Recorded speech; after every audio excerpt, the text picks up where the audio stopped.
ஓம் சாய்ராம். அன்பு குழந்தையே, வாழ்க்கையில் நீ தேடும் ஒன்று உன்னை விட்டு தள்ளி செல்கிறது என்று யோசிக்கிறாயா? உன் பிரச்சனைகள் என்னவென்று நீ சொன்னால்தான் எனக்கு தெரியுமா? உனக்குள்ளே தானே இருக்கிறேன். நான் உனக்கு புலப்படவில்லையா? என்னை நீ மறந்துவிட்டாய் என்றும் உதாசீனப்படுத்திவிட்டாய் என்றும் நான் கூறவில்லை. அவ்வாறு செய்யவும் மாட்டாய். ஆனால் என்னிடம் பேசும்போது நடந்து முடிந்த கஷ்டத்தை பற்றிய புலம்பல் மட்டுமே கூறுகிறாயே. நான் உங்களிடத்தில் புலம்பக்கூடாதா என்றுதானே உன் மனதில் கேள்வி.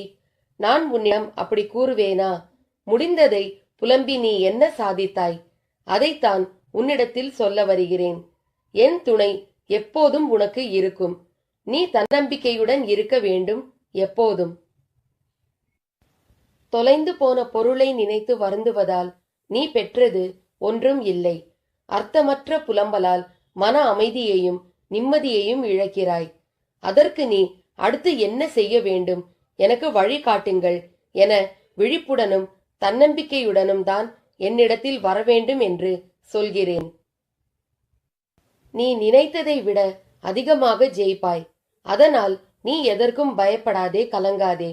உன்னில் நிச்சயம் வெற்றி என்ற தீபத்தை நான் ஏற்றுவேன். நீங்கள் சாய் சத் சரித்திரம் படிக்கும் போதெல்லாம் நான் உங்கள் அருகில் அமர்ந்திருக்கிறேன்.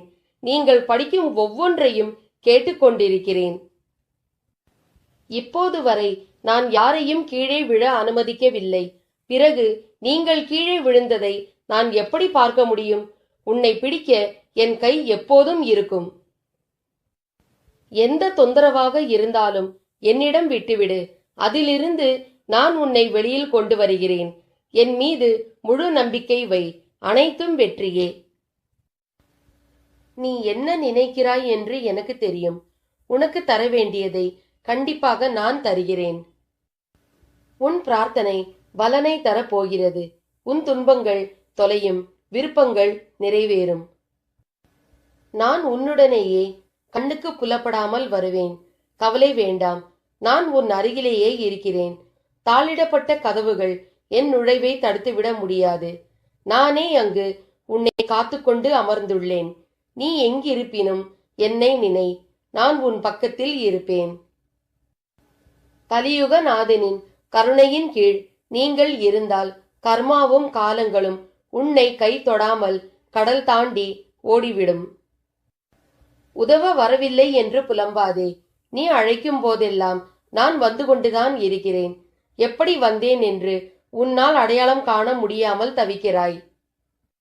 காத்திருக்க கற்றுக்கொள். எல்லாவற்றிற்கும் உரிய ஒரு நேரம் இருக்கிறது. அவசரப்படுவதால் நிம்மதி தொலையுமே தவிர நன்மை எதுவும் கிடைக்கப் போவதில்லை. நான் உனக்கு ஒரு வாக்கு தருகிறேன். வாழ்க்கையில் அனைத்து விதமான சோதனைகளிலும் நீ வெற்றிகரமான உயர்நிலையை அடைவாய். உனக்கு தேவை என் மீதுள்ள பரிபூர்ண நம்பிக்கை மட்டுமே. சாய் பாபா முதலில் நமக்கு எவ்வாறு அறிமுகமானார், எவ்வாறு அவரின் பேரன்பிற்கு பாத்திரமானோம் என்பதை நாம் நினைத்து பார்த்தால் அது வியப்பாக இருக்கும். மிக எளிய முறையில்தான் நம்மிடம் வந்து சேர்ந்திருப்பார். கேலண்டர் வடிவிலோ, பாக்கெட் சைஸ் படமாகவோ, யாரோ ஒரு பக்தர் மூலம் விக்கிரகமாகவோ, பரிசுகள் மூலமாகவோ நம்மிடம் வந்து சேர்ந்திருப்பார். நாமும் அதை இயல்பாக எடுத்துக்கொண்டு நம் வேலைகளில் மூழ்கி இருப்போம்.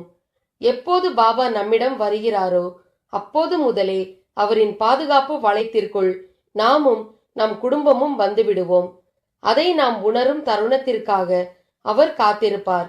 வருடக்கணக்கில் கூட.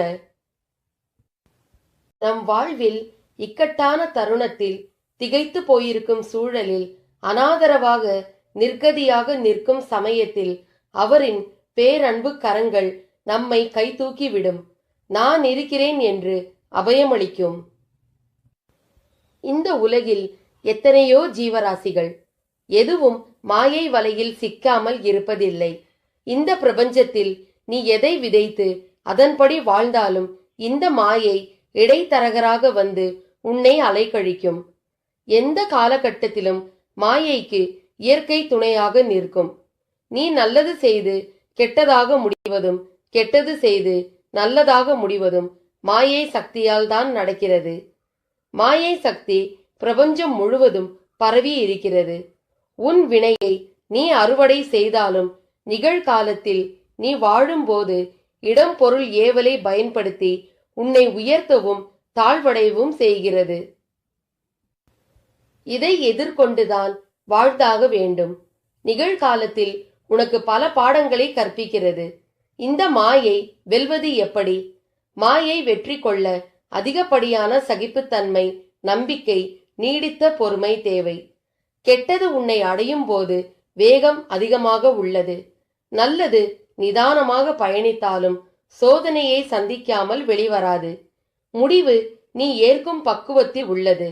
மனதார ஏற்றுக்கொள்.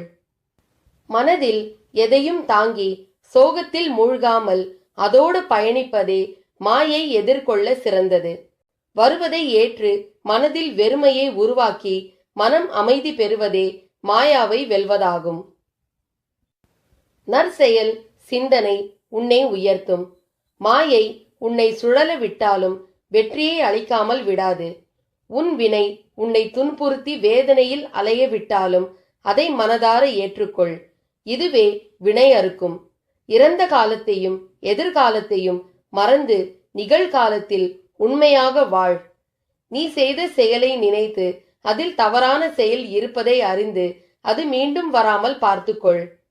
தவறு செய்வது இயல்பு, ஆனால் அதை மீண்டும் செய்யாமல் பார்த்துக்கொள். பிறர் உன்னால் படும் வேதனையே உனக்கு வினையாக தொடர்ந்து மாயையில் சிக்க வைக்கும். பொறுமை, நிதானம் அவசியம் தேவை. இதைவிட மிக பெரியது சகிப்புத்தன்மை. சகிப்புத்தன்மை கொண்டவன் மாயை வென்று விடுகிறான். எனவே வாழ்க்கை பயணத்தை இனிமையாக்கி மாயையை வெற்றி கொள். உனக்கு எல்லா சூழ்நிலைகளிலும் நான் துணை நிற்பேன். என் வார்த்தைகள் மீது நம்பிக்கை வைத்து செயல்படு. வாழ்க்கையில் நீ உயர்ந்த நிலையை அடைவாய். எப்போது எனது துயரங்கள் தீரப்போகிறது? இன்னும் எத்தனை காலம் காத்திருக்க வேண்டும் என்று உன் மனம் வாடுகிறது இல்லையா? இதோ இங்கே இருக்கிறேன் எனது அன்பு செல்வமே. இதோ உனது அருகினில் இருக்கிறேன். நீ உறங்கும் போதும் ஓய்வெடுக்கும் போதும் பலவிதமான பணிகளை மேற்கொள்ளும் போதும் உனது கண்களின் எதிரே உனக்கு முன்பாக நான் அமர்ந்து கொண்டு இருக்கிறேன். திரும்பும் திசையெல்லாம் நான் உன்னுடன் இருக்கிறேன். நீ காண்கின்ற ஒவ்வொரு ஜீவராசிகளின் வடிவிலும் நான் சூழ்ந்து இருக்கிறேன். ஏன், உன்னுள் இருக்கிறேன். நிழலாக தொடர்ந்து கொண்டு இருக்கிறேன். உன்னுடைய கிரகத்தில் அமர்ந்து கொண்டு இருக்கிறேன். சிலையாகவும் ஓவியமாகவும் புகைப்படமாகவும் நான் இருக்கிறேன். என்னுடைய குரல் உன் செவிகளில் கேட்கப் போகிறது. ஆம் எனது அன்பு செல்வமே, எனது அற்புதமான குரல் உனது செவிகளில் கேட்கப் போகிறது. அப்போது நான் உன்னுடன் இருப்பதை உணர்ந்து கொள்வாய். எனது குரல் மீண்டும் கேட்கும் தருணத்தில் என்னை முழுவதுமாக புரிந்து கொள்வாய். நான் இருக்கும்போது எதற்காக பயந்து ஓடுகிறாய்? எனது பார்வைக்கு மிஞ்சிய சக்தி எதுவும் இல்லை. நான் உனது நிழலாக இருக்கும் போது கலங்காதே. உனது வாழ்க்கையில் எது நடந்ததோ அவை அத்தனையும் நடந்து முடிந்துவிட்டது. இனி எதுவும் உன்னை துன்புறுத்த போவதில்லை.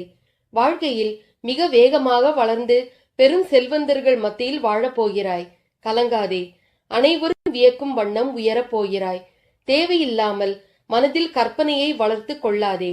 என்னை மீறி எதுவும் நடைபெறாது. ஆம், எனது குரல் உனது செவிகளில் கேட்கப் போகிறது. உனக்கு எல்லாம் வழங்கப் போகிறேன். உனது வம்சாவளி செழித்து வளரப் போகிறது. காத்திரு எனது அன்பு செல்வமே. அப்பா நான் இருக்கிறேன், நிழலாக, என்றும் உனக்காக.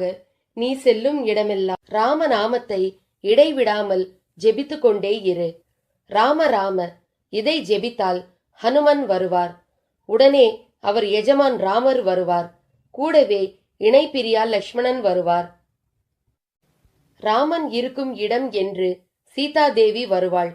சிவபக்தனாகிய ஹனுமன் வந்தால் சிவனும் வருவார். சிவன் வந்தால் சிவன் பாரியை பார்வதியும் வருவாள். சிவன் பூஜிக்கும் லட்சுமியும் வருவாள். பார்வதி வந்தால் அவள் குழந்தைகள் விநாயகர், முருகன் வருவார்கள். இதை காண பூலோக சஞ்சாரி நாரதர் வருவார். நாரதர் வந்தால் பிரம்மா வருவார். பிரம்மாவை தொடர்ந்து சரஸ்வதி வருவாள். இதை கண்டு மகிழ தேவாதி தேவர்களும் வருவார்கள். தேவாதி தேவர்கள் வந்தால் அவர்கள் பிருந்தாவனத்தில் நிதம் பூஜிக்கும் கிருஷ்ணன் வருவான். கூடவே பலராமன் வருவான். கிருஷ்ணன் நிழலாக ருக்மணியும் வருவாள். எல்லோரும் வந்த பின் வைகுண்டத்தில் ஸ்ரீமன் நாராயணன் தனியாக இருக்க பிடிக்காமல் அவரும் வருவார். பார்த்தீர்களா? இதுதான் ராமநாமத்தின் மகிமை. ஆகையால் எல்லோரும் ராம ராம என்று ஜெபியுங்கள். ஜெய் சாய்ராம்.